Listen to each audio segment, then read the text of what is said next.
अब पीटीआई पे जो है ना ये जंग डालना शुरू कर दी है, 24 घंटे भी नहीं गुजरे अभी लड़ाई को, और कुछ ड्रोन आकर गिरे हैं। इसकी जो डेवलपमेंट है थोड़ी सी आपको बता देता हूँ। डीजीएसपीआर के मुताबिक सैकड़ों दहशतगर्द मारे हैं इन्होंने अफगानिस्तान में, जबकि अफगानिस्तान हुकूमत का मौक़िफ़ बिल्कुल मुख्तलिफ है। पाकिस्तान का मौक़िफ़ है कि हमारे 12 जवान शहीद हुए हैं, जबकि अफगानिस्तान जो है वो इससे ज़्यादा का दावा कर रहा है। तो दोनों तरफ के दावे अपनी जगह पे, अभी कोई रिपोर्टें वगैरह आ जाएंगी, लेकिन लड़ाई से गुरेज करना चाहिए दोनों ममालिक को। अफगानिस्तान को पाकिस्तान के साथ बैठ के बात करनी चाहिए और दहशतगर्दी का मसला हमेशा के लिए हल करना चाहिए, क्योंकि जब तक ये दहशतगर्दी का मसला रहेगा तब तक पाकिस्तान को भी प्रॉब्लम रहेगी और अफगानिस्तान को भी प्रॉब्लम रहेगी। इस मसले को हल करने के लिए बैठकर बातचीत हो सकती है।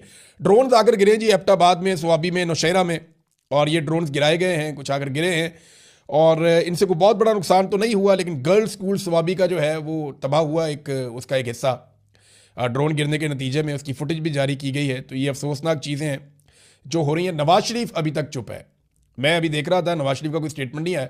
फजल रहमान का भी आ गया, एएनपी का भी आ गया, पीपल्स पार्टी भी बोल पड़ी थोड़ा बहुत, पीटीआई के भी स्टेटमेंट आ गए, लेकिन नवाज शरीफ अभी तक बिल्कुल चुप है, कोई बातचीत नहीं कर रहा। नवाज शरीफ की पार्टी बड़ी मुतहर्रिक है। पाकिस्तानी एक टिकटॉकर हैं बख्ती रहमान, ये दाढ़ी शाड़ी रखी हुई है बड़ी उन्होंने।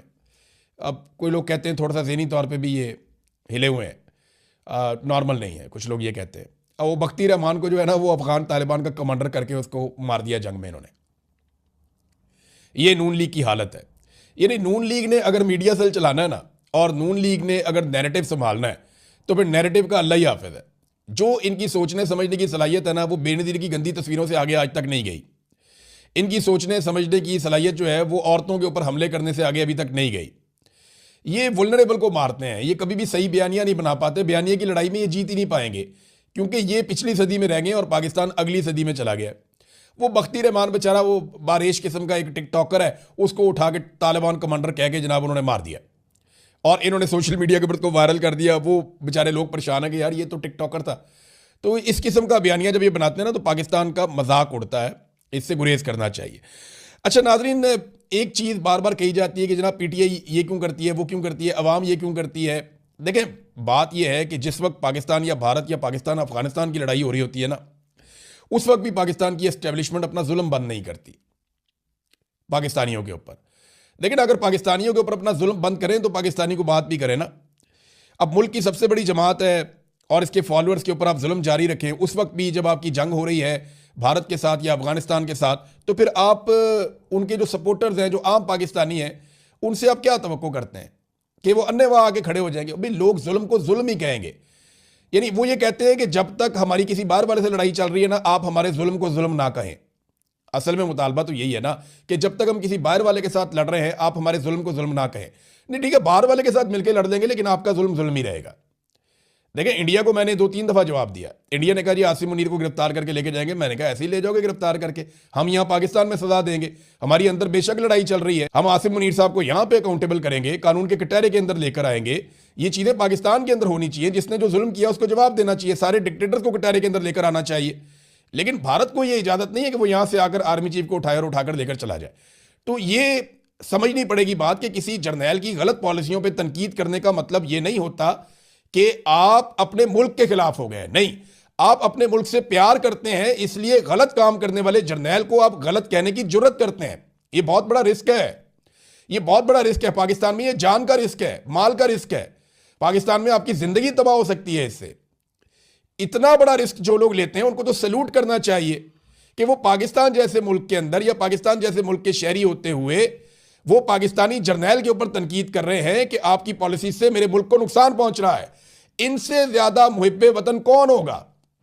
वो सर्टिफिकेट बांट देते हैं लोग कि जनाब ये तो मुहिब्बे वतन ही नहीं है, क्योंकि ये जर्नैल पे तनकीद कर रहा है फौज इंडिया से या अफगानिस्तान से। ओ भाई, इंडिया और अफगानिस्तान से जो फौज लड़ाई लड़ रही है वो कौम फौज के साथ ही होगी ना, पाकिस्तानी पाकिस्तान के साथ ही होगा। लेकिन जो जर्नैल पाकिस्तानियों के साथ लड़ रहा है उसके खिलाफ बोलना भी पाकिस्तानियों की उतनी ही जिम्मेदारी है।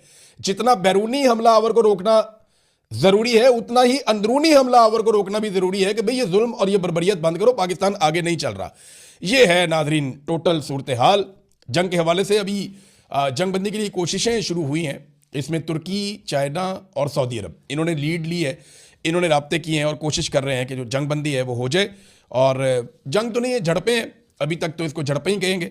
और रात को झड़पें थी, दिन को जो है वो सुकून था। उसके बाद कोई इतनी ज़्यादा लड़ाई नहीं हुई। तो चीन की मुदाखलत हुई है, सऊदी अरब की और तुर्की की। उम्मीद है कि दोबारा ये लड़ाई नहीं करेंगे, टेबल पे बैठें और मसले को हल करें। अब आ जाए नादरीन इमरान खान साहब वाले मामले पे। बैरिस्टर गौहर की चीफ जस्टिस ऑफ पाकिस्तान से मुलाकात हुई है और याह्या अफरीदी साहब से मुलाकात के बाद इमरान खान साहब की अस्पताल मुंतकली की जो बातचीत है, जो दरख्वास्त इन्होंने दी है, उसके ऊपर गुफ्तगू की गई। और ये भी बताया गया कि जनाब आवाम में बड़ा इस्तराब है, पार्टी में इस्तराब है, अहले खाना बड़े परेशान है, और ये बैरिस्टर गौहर ने बताया।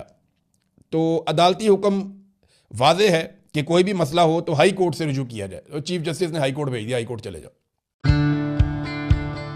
World TV, all TV channels. भेज दिया, हाई कोर्ट चले जाओ।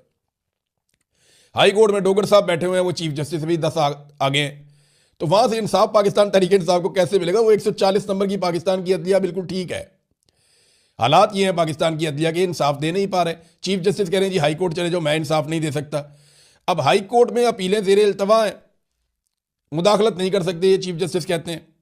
तो टेक्निकल बुनियादों के ऊपर पाकिस्तान तहरीक इंसाफ को फंसा देते हैं। फिर पाकिस्तान तहरीक इंसाफ की जो दरखास्त है वो भी वापस कर दी गई। उसके ऊपर तहरीक इंसाफ के लोग कह रहे थे कि ताला ही लगा दें सुप्रीम कोर्ट को, अगर आपने हमें इंसाफ नहीं देना तो। ये नादरीन सूरत हाल बनी हुई है यहाँ पे। अब नादरीन बरतानिया ने पाकिस्तान के अंदर जिस तरह इलेक्शन करवाया गया उस पर बरतानिया ने एक बड़ी तफसीली रिपोर्ट जारी की है, और ये बरतानवी हुकूमत ने यह काम किया है कि पाकिस्तान में इलेक्शन चोरी किया गया, सियासी आज़ादियाँ सलब कर ली गई और सियासी हालात और इंसानी हकूक पामाल कर दिए गए। और एक ज़बरदस्त किस्म की उन्होंने रिपोर्ट जारी की है बरतानवी हुकूमत ने। उसमें उन्होंने बताया कि किस तरह से इलेक्शन कमीशन ने पाकिस्तान तहरीक इंसाफ को दबाया, कौन कौन से इकदाम किए और किस तरीके से पूरा का पूरा इलेक्शन चोरी कर दिया गया। हर पाकिस्तानी को ना इस रिपोर्ट को पढ़ना चाहिए और इसको समझना चाहिए। और बरतानिया ने यह रिपोर्ट जारी की है 2 साल के बाद इलेक्शन के। अब यहाँ पे बरतानवी सफ़ीर से रोज़ाना की बुनियाद पर मुलाकातें करते हैं। इनको क्या लगता है कि वो इनके वफादार हैं? नहीं, वो चीज़ें लिखकर पीछे भेजते ज़रूर हैं, उनके सिस्टम के अंदर ये डंडी नहीं मारते। तो बरतानिया से ये आवाज़ें उठना शुरू हो गई हैं कि 8 फरवरी 2024 के इंतखाबात के बाद पाकिस्तान तहरीक इंसाफ जीती थी, लेकिन पूरा इलेक्शन छीन कर दूसरे लोगों को दे दिया गया। सियासतदानों को सारों को आज़ाद उम्मीदवार के तौर पर इलेक्शन लड़ना पड़ा, जो PTI से उनका ताल्लुक था। उन्हें मजबूर किया गया और इजहार राय के ऊपर पाबंदी लगा दी गई। इज्तिमा की आज़ादी उन्हें नहीं दी गई, उन्हें लेवल प्लेइंग फील्ड नहीं दी गई, उन्हें बहुत ज़्यादा हरासा किया गया, उनके लोगों को अगवा किया गया, इंतखाबी निशान उनसे छीन लिया गया, मोबाइल फ़ोन सर्विस मुअत्तल कर दी गई और इलेक्शन के इंतखाबात रोक लिए गए और बाद में रद्दोबदल कर दी गई और इस किस्म की धांधली हुई इलेक्शन में। ये जनाब बरतानिया ने एक रिपोर्ट जारी की है पाकिस्तान में होने वाली इलेक्शन की धांधली के हवाले से। ट्रांसपेरेंसी इंटरनेशनल ने एक लेटर लिखा है जनाब, और ये लेटर उन्होंने लिखा है पंजाब गवर्नमेंट को। तैयारा इनके गले पड़ना शुरू हो गया है। ट्रांसपेरेंसी इंटरनेशनल का वज़ीर आला पंजाब मरियम नवाज़ को तैयारे की खरीदारी के हवाले से एक खत आया।